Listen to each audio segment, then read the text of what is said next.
4 years ago, I was walking through Fiserv Forum. It was one of the Bucks' first games in the new arena, and I ran into Kenita Hunter. I'd known Kenita for a few years. See, when we built the new arena, we teamed up with organized labor and a lot of the elected officials you see right here in this room. We went neighborhood by neighborhood, held town hall after town hall, recruiting Milwaukeeans for good-paying union jobs. And one of those Milwaukeeans was Kenita. She was there from start to finish. So I run into her at this Bucks game, and while we're catching up, she turns to one of her friends and says, "I helped build this. How cool is that?" Most of you know me by now, but for those of you who don't, I'm Alex Lasry, the Senior Vice President for the Milwaukee Bucks, Lauren's husband, and most importantly, Eleanor's dad.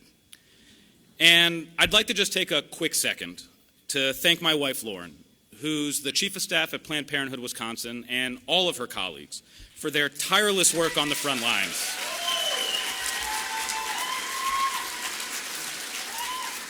They're doing their part, and it's time that we do ours. I'm running for Senate because of a simple idea.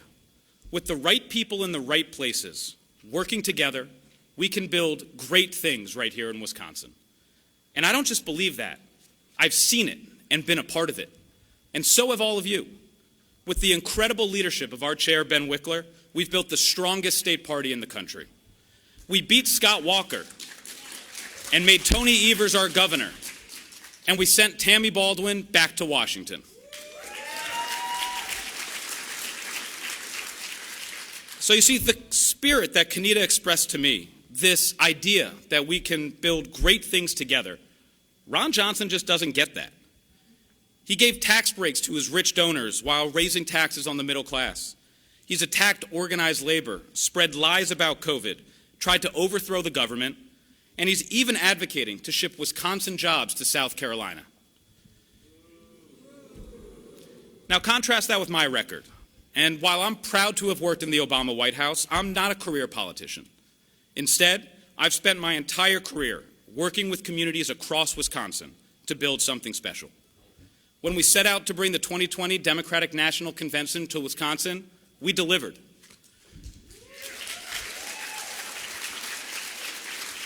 When we set out to build not just a basketball arena, but a jobs program that gave opportunities for minority-owned and women-owned businesses while paying $15 minimum wage with the union, we delivered. And when after 50 years we set to bring an NBA championship back home to Wisconsin, Giannis delivered. I wasn't going to take credit for that. But what we did show is that progressive values are good for business and, more importantly, good for workers.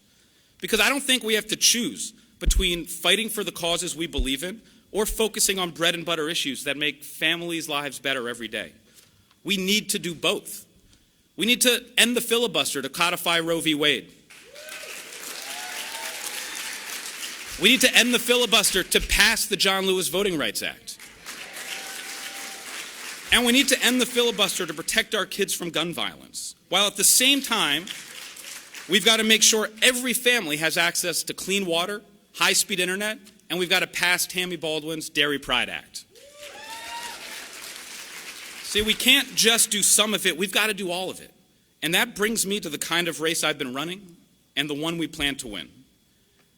And while Milwaukee and Madison are important, I'm going to continue to focus on making sure that we're visiting union halls in Racine, VFW halls in Green Bay, and small businesses in Hudson. Because Democrats have the best idea for all Wisconsinites, and we should have the confidence to say so. My daughter Eleanor, she's just 10 months old. And when I look at her, I'm not thinking about November. I'm thinking about 10 years from now, or 20 years from now. Will she grow up in Ron Johnson's Wisconsin, where communities are pitted against each other, where politicians rob women of the right to make their own health care choices, and kids live in fear of gun violence, where the rich get richer and everyone else has to fend for themselves? Or will Eleanor grow up in the Wisconsin we believe in, the Wisconsin we love, and fear is slipping away? I'm asking for your vote because together we won't just fight for our values, we'll deliver. And one day, we'll look at our kids in the eye and we'll tell them about all of the things that we accomplished together. how we built a stronger, fairer, more democratic Wisconsin. And together we'll say, we helped build that. How cool is that? Thank you guys, and let's build this together.